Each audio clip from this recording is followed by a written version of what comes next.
જય શ્રી કૃષ્ણ. નમસ્કાર, પ્રણામ, સ્વાગત છે મિત્રો તમારું આપણી સૌની યુટ્યુબ ચેનલમાં. મિત્રો, જે મા બાપે પોતાના એકના એક દીકરાને ખૂબ જ લાડકોડથી ઉછેરીને મોટો કર્યો હતો, એ જ દીકરાએ અને વહુએ તેના ભગવાન સમાન માતા પિતાને ઢોરમાર મારીને વૃદ્ધાશ્રમમાં મોકલી દીધા. પરંતુ જ્યારે દીકરો અને વહુના માતા પિતાને વૃદ્ધાશ્રમમાં મૂકવા માટે ગયા ત્યારે તેણે ત્યાં એવું જોયું કે દીકરા અને વહુની આંખો ફાટી રહી ગઈ અને તેના પગ નીચેથી જમીન સરકી ગઈ. તો મિત્રો, આપણી આજની કહાની એક પારિવારિક કહાની છે અને નાના મોટા દરેક મહિલાઓ અને પુરુષોએ ખૂબ જ સમજવા લાયક અને વિચારવા લાયક પ્રેરણાદાયક કહાની બનવાની છે. તો મારી તમને વિનંતી છે કે થોડો સમય કાઢીને વિડીયોમાં અંત સુધી જોડાયેલા રહેજો અને આ કહાની પસંદ આવે તો વિડીયોને લાઈક કરીને વધુમાં વધુ શેર પણ કરજો. તેમજ તમે આવી અનેક કેટલીક અવનવી કહાની સાંભળવા માંગતા હોય તો આ ચેનલને સબસ્ક્રાઇબ જરૂરથી કરી લેજો, જેથી અમારા આવનારા નવા વિડીયોની માહિતી તમારા સુધી સૌથી પહેલા પહોંચે. તથા કોમેન્ટ બોક્સમાં સાચી શ્રદ્ધાથી હર હર મહાદેવ લખી દેજો, જેથી ભગવાન ભોલેનાથની કૃપા હંમેશા આપણા સૌ પર બની રહે. તેમજ આ કહાની વિશે તમારા અભિપ્રાય કોમેન્ટ કરીને જરૂરથી જણાવજો, જેથી કરીને અમને આવી કેટલી અવનવી કહાની પ્રસ્તુત કરવામાં પ્રોત્સાહન મળતું રહે. તો ચાલો મિત્રો, શરૂ કરીએ આજની કહાની. મિત્રો, આજે જશોદાબેન અને તેમના અપંગ પતિ ધનજીભાઈનો વૃદ્ધાશ્રમમાં જવાનો દિવસ હતો. તેમનો એકનો એક દીકરો હાર્દિક અને તેની પત્ની સુશીલા પોતાના માતા પિતાને આજે સદભાવના વૃદ્ધાશ્રમમાં મૂકવા ધનજીભાઈને યાદ રહી હતી.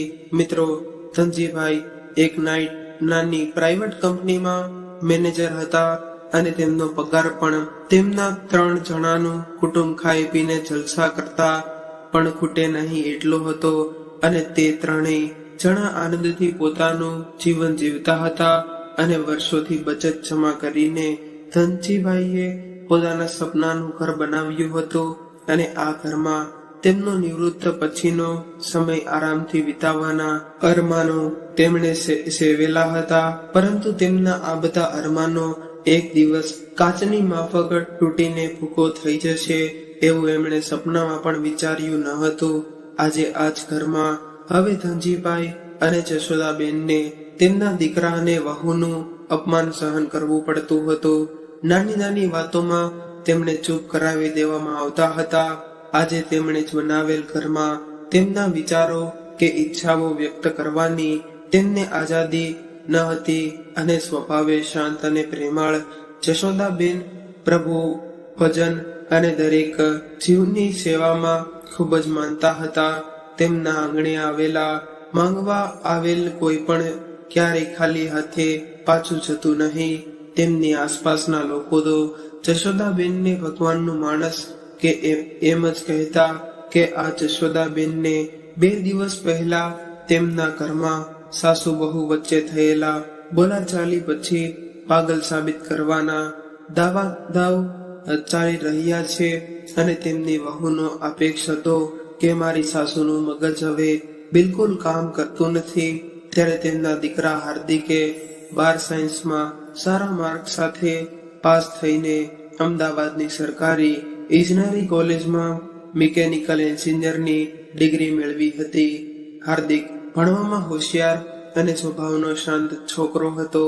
જશોદાબેનને અને ધનજીભાઈએ નાનપણથી જ સારા સંસ્કાર આપીને તેને મોટો કર્યો હતો. હાર્દિકનું ફ્રેન્ડ સર્કલ પણ ખૂબ જ લિમિટેડ હતું. મિત્રો, આજકાલના જુવાનિયાઓને હોય તેવા એક પણ ખરાબ શોખ હાર્દિકને હતા નહીં. ત્યારે તેમના પિતા ધનજીભાઈએ પણ હાર્દિકને બધી છૂટછાટ આપી હતી. તેમણે ક્યારેય કોઈ પણ બાબતે હાર્દિકને ટોક્યો ન હતો, કારણ કે ધનજીભાઈને પોતે આપેલા સંસ્કાર પર વિશ્વાસ હતો કે આપણો દીકરો ક્યારેય પોતાના મા બાપને નીચું જોવું પડે એવું કામ નહીં કરે. હવે હાર્દિકેને ભણવાનું પત્યા પછી તે અમદાવાદની જ એક પ્રખ્યાત કંપનીમાં નોકરી કરવા લાગ્યો હતો અને પોતાનો દીકરો ભણી ગણીને સેટલ થતા જ જશોદાબેનને હવે પોતાના દીકરાના લગ્ન કરવાના વિચારો આવવા લાગ્યા હતા. તેથી તેમણે તેમના સગા વહાલાઓ, મિત્રો, આડોશી પાડોશી બધે જ હાર્દિકના બાયોડેટા મોકલાવી દીધા હતા અને હાર્દિક માટે કોઈ સંસ્કારી છોકરી શોધવા માટે જણાવી દીધું હતું. ત્યારે હાર્દિકે તેની થનારી જીવનસાથી પાસેથી કોઈ પણ અપેક્ષા હતી નહીં. તે બસ ખાઈ પીને આનંદ કરે અને મધ્યમ વર્ગના પરિવારની પરિસ્થિતિને સમજીને જીવે તેવી છોકરીની આશા હતી. હાર્દિકનું ભણતર અને તેનો પગાર જોઈને તેના માટે ઘણા બધા સંબંધો આવવા લાગ્યા હતા. પરંતુ પોતાના લગ્ન પછી એક દિવસ પોતાનું હસતું રમતું ઘર ત્રાસ અને ચિંતાઓનું સરનામું બની જશે તેનો અણસાર હાર્દિકને ક્યારેય આવ્યો ન હતો. તેથી થનાર પત્ની જશોદાને ટોર્ચર કરશે કે દુનિયા ન ખબર પણ ન પડે અને બે પાગલ બનાવીને અસ્વસ્થતા પણ આવી જશે. જો પહેલા જ આવી હાર્દિકને ખબર હોત તો તે ક્યારેય લગ્ન જ ન કરત. કારણ કે હાર્દિક તેના મમ્મી પપ્પાને ખૂબ જ પ્રેમ કરતો હતો. પરંતુ તેના દૂરના એક સંબંધીએ સૂચવેલ અને અમદાવાદમાં જ રહેતી સુશીલાને હાર્દિક પ્રથમ વખત મળવા માટે ગયો હતો. મિત્રો, હાર્દિક અને સુશીલા બંને દેખાવે ખૂબ જ સુંદર હતા. આથી પ્રથમ નજરમાં જ બંનેને એકબીજા પસંદ આવી ગયા અને રેગ્યુલર લાઈફમાં ઓછું બોલતા હાર્દિકને પ્રથમ મુલાકાતમાં જ સુશીલા સાથે ઘણી બધી વાતો કરી. હાર્દિક ત્યારે સુશીલાની પસંદ નાપસંદ, તેના સપનાઓ, પરિવાર વિશેના તેના વિચારો વગેરે બધું જ જાણી લેવા માંગતો હતો. ત્યારે સુશીલાએ તેના દરેક સવાલના જવાબ પોઝિટિવ આપ્યા હતા અને દેખાવે ખૂબ જ સુંદર હાર્દિક તેને પ્રથમ જમણે જ નજરે જ ગમી ગયો હતો હોવાને કારણે તેને ફક્ત 2-4 સવાલો પૂછીને હાર્દિકને જીવનસાથી તરીકે પસંદ કરવાનો નિર્ણય કરી લીધો હતો. ત્યારે હાર્દિકને પણ સુશીલા ગમી ગઈ હતી. પરંતુ પહેલી મુલાકાતમાં પોતાના બધા સવાલોના જવાબ પોઝિટિવ આપનાર સુશીલા એક દિવસ તેને એના સ્થાને લાવીને ઊભો રાખી દેશે કે જ્યાંથી તેને જીવનમાં માત્ર અંધકાર જ દેખાશે. એવી કલ્પના પણ હાર્દિકે ક્યારેય કરી ન હતી. મિત્રો, બે મહિલાઓ વચ્ચે કેવી નાની નાની બાબતોમાં મોટા ઝઘડાઓ થઈ શકે છે એ હાર્દિકને હજુ પણ સમજાતું ન હતું. મિત્રો, સુશીલાના કુટુંબમાં તેમના મમ્મી ભાનુબેન, તેનો મોટો ભાઈ ભાવેશ અને ગયા વર્ષે પરણેલને આવેલ તેના ભાભી રિંકલ હતા. સુશીલાના પિતાનું અવસાન સુશીલા જ્યારે 12મું ધોરણ ભણતી હતી ત્યારે જ થયું હતું. તેના પપ્પાના અવસાન પછી ભાનુબેને એકલા હાથે બંને ભાઈ બહેનને મોટા કરી અને ભણાવ્યા ગણાવ્યા હતા.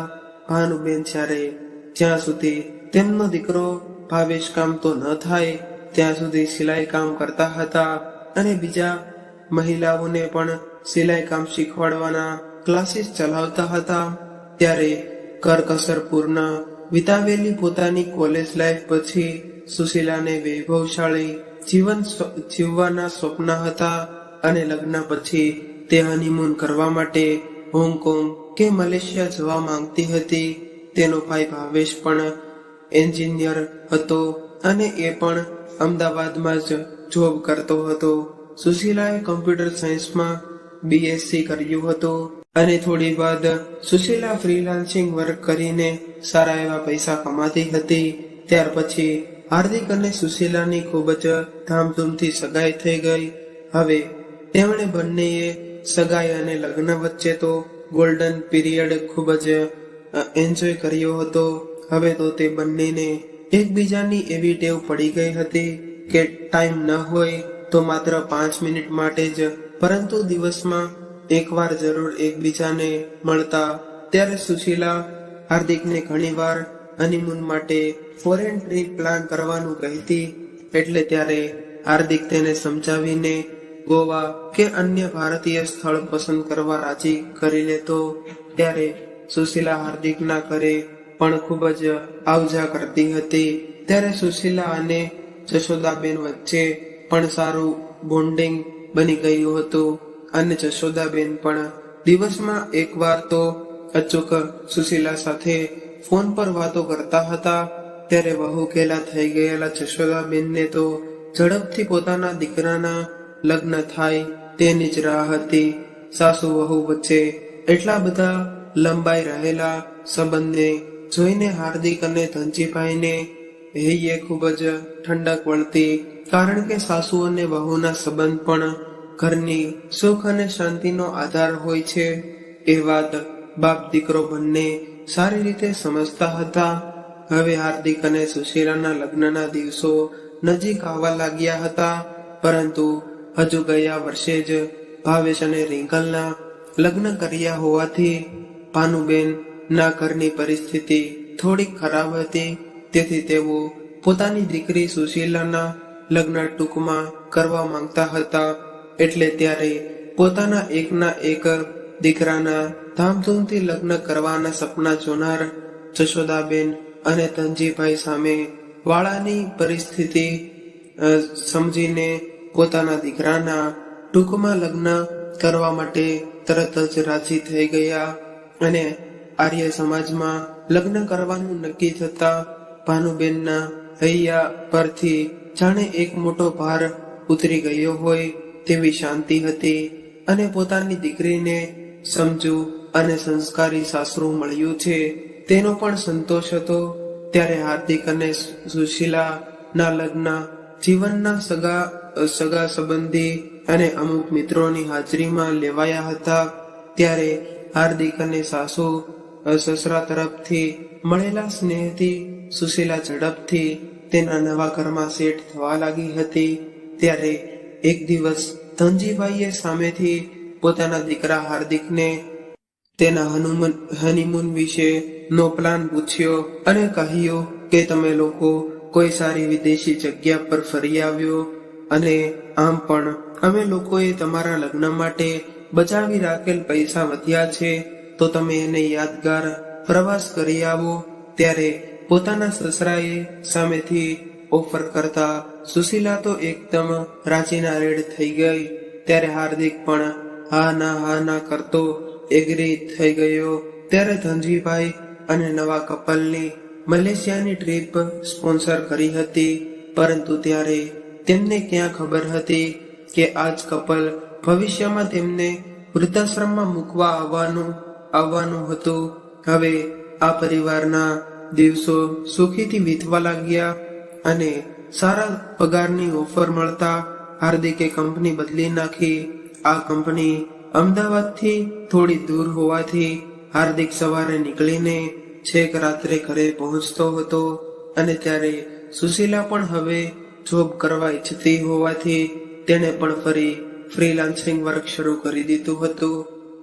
સુશીલા સવારે ઘરકામ પતાવીને આખો દિવસ રૂમમાં જ રહેતી અને કમ્પ્યુટરમાં કામ કર્યા રાખતી અને કામનું ટેન્શન અને સતત કમ્પ્યુટર સ્ક્રીન પર જ આખો દિવસ બંધ રૂમમાં જ હોવાને કારણે સુશીલાનો સ્વભાવ ધીરે ધીરે ચીડિયો થવા લાગ્યો હતો. પરંતુ હાર્દિક તેને સમજતો ત્યારે તે બધી વાતે એગ્રી થઈ જતી હતી. પરંતુ હવે તો સુશીલા નાની વાતોમાં પણ તેની સાથે ઝઘડા કરતી હતી. ત્યારે દરેક પતિ પત્ની વચ્ચે આવું તો નાનું મોટું ચાલતું જ હોય એમ સમજીને ધનજીભાઈ અને જશોદાબેન આ કપલની વાતોમાં પડતા નહીં, પરંતુ ક્યારેક જરૂરી લાગે ત્યારે તેમને જીવન ઉપયોગી સલાહ આપતા. એક દિવસ હાર્દિકે તેની કંપનીમાં થોડુંક વધુ કામ હોવાથી રાત્રે ત્યાં જ રોકાવાનું નક્કી કર્યું અને તેણે રાત્રે 8 વાગ્યે સુશીલાને ફોન કરીને જણાવ્યું તે આજે રાત્રે ઘરે નહીં આવે. મિત્રો, વાત આમ તો નોર્મલ હતી, છતાં પણ સુશીલાએ ઓવર રિએક્ટ કર્યું. તે હાર્દિકની નારાજ થઈ ગઈ અને કહેવા લાગી કે તમે મને વહેલા આ વાતની જાણ કેમ ન કરી. કારણ કે ડિનરમાં આજે તો તેના ફેવરેટ આલુ પરાઠા બનાવવાનું સુશીલાએ નક્કી કર્યું હતું. ત્યારે હાર્દિકે સોરી કહીને સુશીલાને સમજાવવાના ઘણા પ્રયત્નો કર્યા, પરંતુ સુશીલાનો ગુસ્સો શાંત જ ન થયો અને 2 દિવસ સુધી સાવ નાની અમથી બાબતમાં હાર્દિક અને સુશીલા વચ્ચે અબોલા રહ્યા. અને સુશીલા હવે હાર્દિકને કહેતી હતી કે તું પણ વાતો સાંભળવામાં રસ નથી. મારા જેવી રૂપાળી છોકરીને તે મહેનત વગર પામી લીધી છે, એટલે તને હવે મારી કદર નથી. આવી વાતો તે હાર્દિકને સંભળાવ્યા કરતી હતી, પરંતુ હાર્દિક બંને ત્યાં સુધી કંટ્રોલ કરતો અને ક્યારેક સુશીલાનો સામે 2-4 શબ્દો કહી દેતો. જો ક્યારેક હાર્દિક ઊંચા અવાજે કંઈ પણ બોલી જાય તો સુશીલા જોર જોરથી રડવા લાગતી. ત્યારે જશોદા બહેન ક્યારેક સુશીલાને સમજાવવાના પ્રયત્ન કરે તો તમારે તે કહેતી કે અમારા બંને વચ્ચે બોલવાની કંઈ જરૂર નથી અને વાતમાં તમને કંઈ ખબર ન પડે એમ કહીને તે જશોદા બહેનને ચૂપ કરાવી દેતી. ક્યારેક તો બહારના વ્યક્તિઓ સામે પણ તે જશોદાબેનની વાતને વચ્ચેથી જ કાપી નાખતી અને ત્યારે તેમને આવા અપમાનના ઘૂંટડા દરરોજ પીવા પડતા.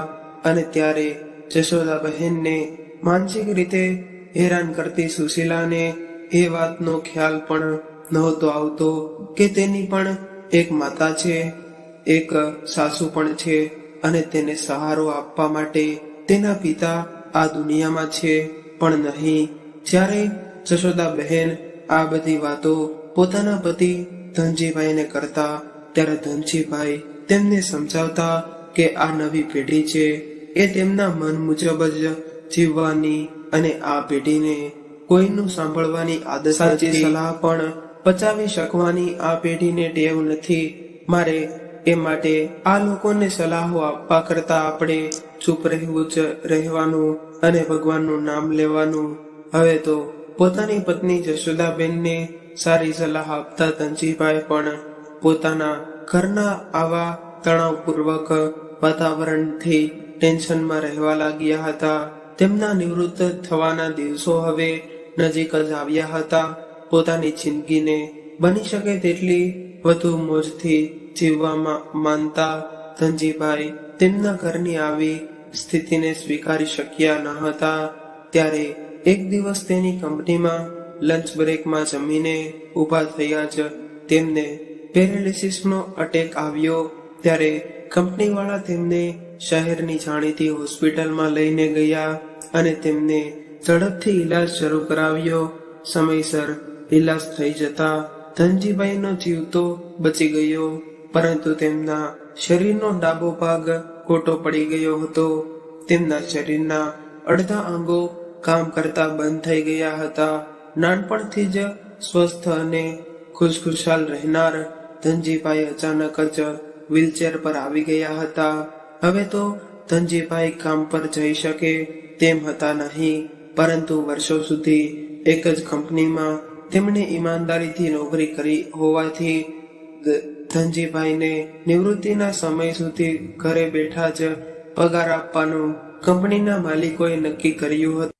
ત્યારે હાર્દિક પોતાની કરિયરની માયાજાળમાં એટલો ફસાઈ ગયો હતો કે તેને ઘરની પરિસ્થિતિ ના કંઈ ખ્યાલ આવતા કે નહીં. હવે જ્યારે ધનજીભાઈ બીમાર પડ્યા એટલે ખબર પડતા તેમના બધા મિત્રો અને સગા વહાલા તેમની ખબર પૂછવા આવતા. ત્યારે થોડાક દિવસો તો સુશીલા તેમની આવતા સ્વાગતતા કરતી રહી, પરંતુ થોડાક દિવસો પછી તે કામનું બહાનું બતાવીને રૂમમાં જ રહેવા લાગી. પણ ત્યારે ધનજીભાઈ અને જશોદાબહેન માટે તો જાણે આ ઘરની આબરૂનો સવાલ હતો અને ઘરની વહુ ઘરમાં હોવા છતાં આવેલ મહેમાનની આગતા સ્વાગતતા ન કરે તો તે ધનજીભાઈને અપમાન જેવું લાગતું હતું. પરંતુ તેઓ ત્યારે લાચાર હતા. જશોદાબહેન ક્યારેક સુશીલાને બોલાવતા કે તેમના રૂમમાં જાય તો સુશીલા તેમને ચોખ્ખું કહી દેતી કે મને ડિસ્ટર્બ કરતા નહીં. ત્યારે પોતાની ઘરની આબરૂને સાચવવા માટે જશોદાબેન એમ કહી દેતા કે વહુ હમણાં એક મહત્વના કામમાં છે, એ ફ્રી થાય એટલે બહાર આવે છે. ત્યારે સુશીલા અને હાર્દિકને પણ દરરોજ રાત્રે કોઈને કોઈ બાબતે બોલાવવાનું જરૂરી હતું. ત્યારે સુશીલા હાર્દિકને ઘરની વાતો ને બઢાવી ચઢાવીને કહેતી અને ફરિયાદ કરતી કે તમારા મમ્મી પપ્પા મને ટોર્ચર કરે છે, હું જોબ કરું છું, તે તેમને ગમતું નથી. આવી ફરિયાદોને ઢગલો તે હાર્દિક સામે કરી દેતી. ત્યારે સુશીલા હાર્દિકને મેણા મારતી કે તું તારા મમ્મી પપ્પા સામે કઈ બોલતો જ નથી અને તું મારો પક્ષ પણ લેતો નથી. આ બધી વાતોથી કંટાળીને એકવાર હાર્દિકે રજાના દિવસે સુશીલા જ્યારે તેમના મમ્મી પપ્પાના ઘરે ગઈ હતી ત્યારે હાર્દિકે તેના મમ્મી પપ્પા પાસે જઈ અને કહ્યું કે તમે લોકો શું કામ સુશીલાને હેરાન કરો છો? તમારા જેવા જૂની પેઢીના લોકોને વહુ આગળ વધે તે કામ પચતું નથી અને લાગતી. તમારા નવરી બજાર જેવા મહેમાનો માટે તમે સુશીલાને શા માટે હેરાન કરો છો? તમારે મારો ઘર સંસાર સુખેથી નથી ચલાવવા દેવો કે શું?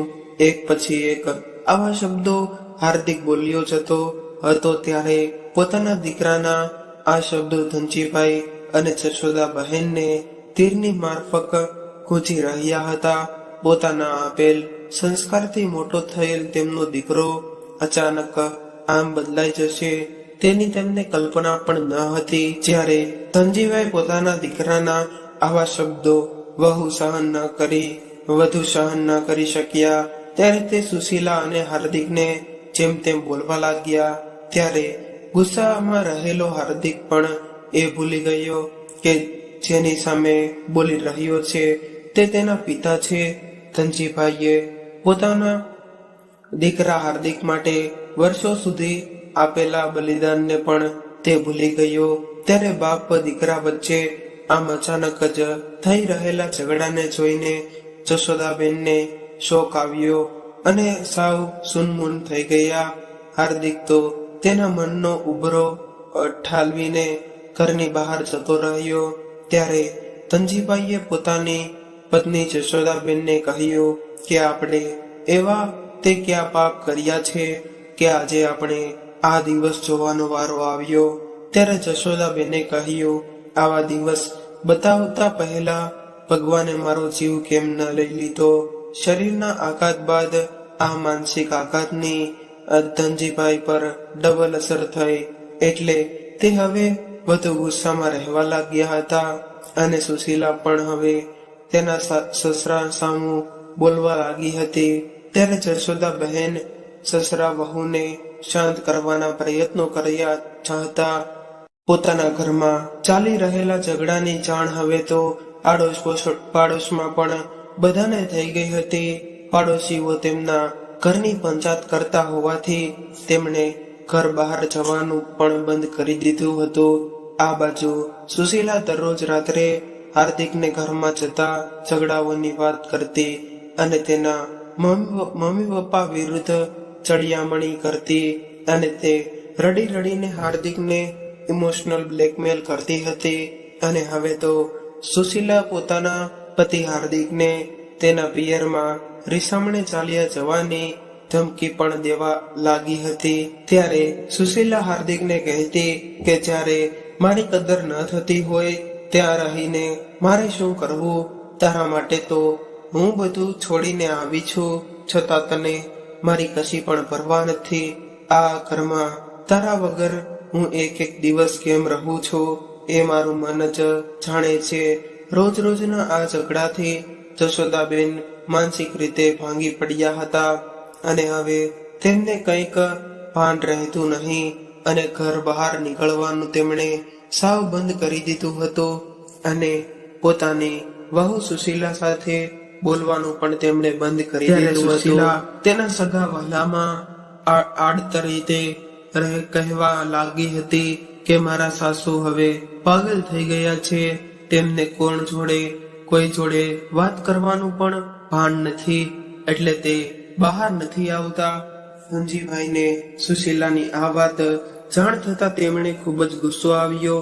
જો આજે તેમના હાથ પગ ચાલતા હોત તો અત્યારે જ તે સુશીલાને 2-4 થપ્પડ મારી દેત. ગુસ્સામાં ધનજીભાઈએ પોતાના દીકરા હાર્દિકને ફોન કર્યો અને કહ્યું કે તું અત્યારે જ ઘરે આવી જા. એટલે હાર્દિકે કહ્યું કે હું અત્યારે નહીં આવી શકું, હું રાત્રે આવીને તમારી બધી વાતો સાંભળીશ, પરંતુ અત્યારે હું આવી શકું તેમ નથી. રાત્રે હાર્દિક, સુશીલા અને ધનજીભાઈ વચ્ચે ખૂબ જ જોરદાર ઝઘડો થયો અને ત્યારે ગુસ્સામાં હાર્દિકે અને સુશીલાએ તેમના ભગવાન સમાન પિતાને ઢોરમાર માર્યો અને અગાઉથી જ કરેલા પ્લાનિંગ મુજબ સુશીલાએ અને હાર્દિકે કહ્યું કે જો તમને અમે આ તમારા ઘરમાં પસંદ ન આવતા હોય તો અમે અલગ રહેવા જતા રહીશું અને તમે રહો તમારી મરજી મુજબ તમારા આ ઘરમાં. અમારી પાસે આવા ફાલતુ ઝઘડાઓ કરવા માટે કોઈ સમય નથી. એનો દીકરો જો અલગ રહેવા માટે જતો રહેશે તો સમાજમાં તેમની આબરૂ શું રહેશે તે ધનજીભાઈ વિચારતા રહી ગયા. ત્યારે ધીમેથી સુશીલાએ કહ્યું કે જો તમારે આ ઘરમાં રહેવું હોય તો તમે વૃદ્ધાશ્રમમાં રહેવા માટે ચાલ્યા જાઓ. ત્યાં તમને તમારા જેવા અપંગ અને પાગલ લોકોનો સાથ મળી રહેશે અને સેવા કરવા બેઠેલા તે લોકો પણ તમને સહન કરશે. પોતાની પુત્રવધૂના આ શબ્દો સાંભળીને ત્યારે ધનજીભાઈ બધું સમજી ગયા. ત્યારે તેમને તેમના દીકરા અને વહુને કાલે સવારે પોતાનો નિર્ણય જણાવશે તેમ કહ્યું અને આખી રાત ધનજીભાઈ અને જશોદા બહેન રડતા રહ્યા અને તેમના નસીબને કોસતા રહ્યા કે આ તે કેવા કર્મોની સજા ઈશ્વર અમને આપી રહ્યા છે. ધનજીભાઈએ અને જશોદાબેને કોઈ દિવસ એક નાનકડા જીવને પણ તકલીફ આપી નથી. ત્યારે બંનેએ આ નર્ક સમાન ઘરમાં રહેવા કરતા વૃદ્ધાશ્રમમાં રહેવા જવાનું નક્કી કર્યું. સવારે ઉઠતા જ તેમણે તેમના દીકરાને કહ્યું કે હાર્દિક, તું કાલે તારી કંપનીમાં રજા રાખી દેજે અને અમને લોકોને કોઈ સારા વૃદ્ધાશ્રમમાં મૂકી જજે. ત્યારે સુશીલા પોતાના સસરાની આ વાત સાંભળતાની સાથે જ આનંદમાં આવી ગઈ અને ત્યારે તે કેટલું મોટું પાપ કરી રહી છે એનો તેને ખ્યાલ પણ હતો નહીં. આખો દિવસ ધનજીભાઈ અને જશોદાબેન ચૂપચાપ અને પછી તેઓ પોતાના કવાડમાંથી જીવનભરની યાદગારની સામાન વસ્તુઓ ભેગી કરતા રહ્યા. કારણ કે જેને જોઈને તે તેની બાકી રહેલી જીવન વિતાવી શકે. બંનેને નિવૃત્તિ પછી નું જીવન કેવા આનંદથી પોતાના છોકરાઓ સાથે પસાર કરવું હતું. પરંતુ હવે તો તેમનો છોકરો પણ તેમની સાથે રહેવા નહોતો માંગતો. ત્યારે સુશીલા આજે પણ તેઓને સાંભળાવી રહી હતી કે જો તમે લોકો શાંતિથી રહ્યા હોત તો હજુ પણ તમને આ ઘરમાં રહેવા મળત. ત્યારે ધનજીભાઈએ કહ્યું કે બેટા, આ ઘર મારું જ છે, પરંતુ હવે આ ઘરમાં રહેવાનું અમને બિલકુલ મન નથી થતું. નહીતર હું હમણાં જ તમને બંનેને આ ઘરમાંથી બહાર કાઢી મૂકત. વહુ બેટા, એટલું યાદ રાખજે કે એક દિવસ તમારા સંતાનો પણ તમારી સાથે આવો વ્યવહાર કરશે ને ત્યારે તમને અમારી યાદ આવશે. અમે તો ઈશ્વરને પ્રાર્થના કરીશું કે ભગવાન આવા દિવસો કોઈને ન દેખાડે અને તારી આ સાસુ ગાંડી નથી થઈ ગઈ. પરંતુ જ્યારે જે દીકરાને 9 મહિના પેટમાં સાચવીને લાડકોડથી ઉછેર્યો હોય અને બાળપણમાં જેના બોલિયા વેણ પૂરા કરેલ હોય તેવો દીકરો જ્યારે પોતાની માને અડધૂત કરીને ત્યારે તે માનો આત્મા પણ મરી જાય છે. પોતાની સાથે આવું થતા પછી તે વ્યક્તિ માત્ર જીવતી લાશ જ હોય છે. ત્યારે સુશીલાએ કહ્યું કે તમારું જીવન તો હવે પૂરું થવા આવ્યું છે. હવે તમારે લોકોએ ખાઈ પીને રામ નામ લેવાનું હોય, ખોટું કચકચ ના કરાય અને અમારી જિંદગીનો હજુ શરૂ થઈ છે. શું આખી જિંદગી અમારે તમારી મરજી મુજબ જ જીવવાનું. ત્યારે ધનજીભાઈએ કહ્યું, વહુ બેટા, હવે તમે જીવો તમારી મરજી મુજબ અને તમે લોકો આનંદથી રહેજો અને આવનારા સંતાનોને સારા સંસ્કાર આપજો, જેથી અમારી જેવા દિવસો તમારે ન જોવા પડે. આખરે એ સમયે પણ આવી ગયો કે જ્યારે જશોદાબેન અને ધનજીભાઈ હંમેશા માટે તેમનું પોતાનું ઘર છોડીને જઈ રહ્યા હતા. ત્યારે તેમના ઘરમાં નીરવ શાંતિ છવાયેલી હતી. કોઈ પણ કશું બોલતું ન હતું. ત્યારે ધનજીભાઈ અને જશોદા બહેનની આંખોમાં જળજળિયા આવી ગયા હતા, પરંતુ પોતાનું મન મક્કમ રાખીને કોઈ રડતું ન હતું. ત્યારે ધનજીભાઈએ છેલ્લી વાર તેમના ઘર સામે નજર ફેરવીને ગાડીમાં બેસી ગયા અને તેમને મનમાં મક્કમ નિર્ધાર કર્યો કે હવે ગમે તે થઈ જાય, પરંતુ તેઓ હવે આ ઘરમાં પાછા ફરશે નહીં. ત્યારે ગાડીમાં પણ બધા ચૂપચાપ બેસી રહ્યા અને કોઈ કશું બોલ્યું નહીં. ત્યારે જશોદાબેનનું હૃદય જાણે કોઈ વિદ્યાર્થી પ્રથમ પરીક્ષા આપવા જાય ત્યારે ધડકતું હોય તેમ ધડકતું હતું. તેમણે ધનજીભાઈનો હાથ કસીને પકડી લીધો હતો. હવે વૃદ્ધાશ્રમ પહોંચીને ધનજીભાઈ અને હાર્દિક ઓફિસમાં ગયા અને રજીસ્ટ્રેશનની પ્રોસેસ કરવા લાગ્યા. ત્યારે સુશીલા અને જશોદાબેન કારમાં જ અંદર બેઠા હતા. ત્યારે જશોદાબેને સાચવીને રાખેલા આંસુઓને ગાડીમાં વહેવા લાગ્યા.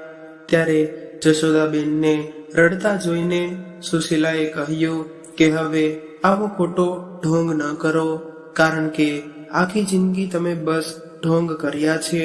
આ બધું જોઈને દુનિયાને તો એમ જ લાગશે ને કે તમને લોકોને વહુનો ત્રાસ હશે એટલે વૃદ્ધાશ્રમમાં મૂકી આવ્યા હશે, પરંતુ હકીકતમાં તો તમારો જ ત્રાસ હતો અને અમને લોકોને તમે લોકો એ અમને અમારી લાઈફ પણ એક દિવસ જીવવા દેતી નથી. સુશીલા પણ આ બધું બોલી રહી હતી ત્યાં તેની નજર પાર્કિંગમાં આવીને ઊભી રહેલી એક ગાડી પર પડી. ત્યારે તે ગાડી જોઈને તેને એવું લાગ્યું કે આ ગાડી તો તેના ભાઈ ભાવેશની જ છે. થોડા સમયમાં તો ભાવેશ અને રિંકલ કારમાંથી નીચે ઉતર્યા અને કારની પાછળનો દરવાજો ખોલીને ભાનુબહેનને બહાર કાઢ્યા અને સાથે એક વ્હીલચેર પણ કાઢી.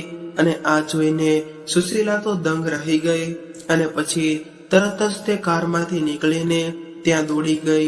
એટલે ત્યારે સુશીલાને જોઈને ભાનુબેન જોર જોરથી રડવા લાગ્યા અને પોતાની દીકરી સુશીલાને ભેટી પડ્યા. અને ત્યારે તેઓ ખાલી મારી દીકરી એમ બોલીને જોર જોરથી રડતા હતા. ત્યારે સુશીલાએ તેના ભાઈને પૂછ્યું કે ભાઈ, તમે અહીંયા શા માટે આવ્યા છો? ત્યારે રિંકલ કારમાં બેગ નીચે રાખતા બોલી, અમે મમ્મીજીને અહીં મૂકવા માટે આવ્યા છીએ, કારણ કે હવે અમારાથી તે સચવાય તેમ નથી. તેમના પગ નથી ચાલતા, પણ જીભ વધુ ચાલે છે. તે ઘરમાં પૂરો દિવસ કચકચ કર્યા કરે છે. આ સાંભળીને સુશીલા પણ જોર જોરથી રડવા લાગી અને તેના ભાઈ ભાવેશને સમજાવવા લાગી કે ભાઈ, આપણા મમ્મીનો સ્વભાવ તો કેટલો સરસ છે કે તે કોઈને કશું બોલે તેમ નથી. તેથી તમે આપણી મમ્મીને અહીં ન મૂકી જાઓ. ત્યારે સુશીલા તે દિવસોને યાદ કરાવવા લાગી અને તેના ભાઈને કહ્યું કે યાદ કર ભાઈ, આપણા પપ્પાના ગયા પછી મમ્મીએ કેટલી મહેનત કરીને આપણને ભણાવ્યા છે અને ઘરની બધી જવાબદારીઓ તેમણે સાચવી છે.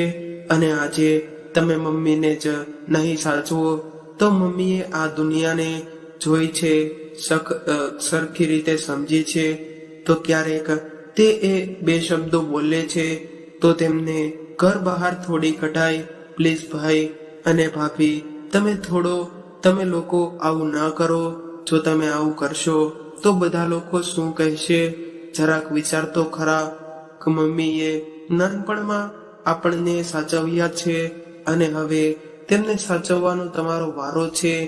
ત્યારે સુશીલા રડતી રહી અને સતત બોલતી રહી અને અંતે કહ્યું કે જો ભાઈ તમે તેમને નહીં સાચવો તો હું મમ્મીને મારા ઘરે લઈ જઈશ અને સાચવીશ, પણ તેમને અહીંયા નહીં રહેવા દઉં.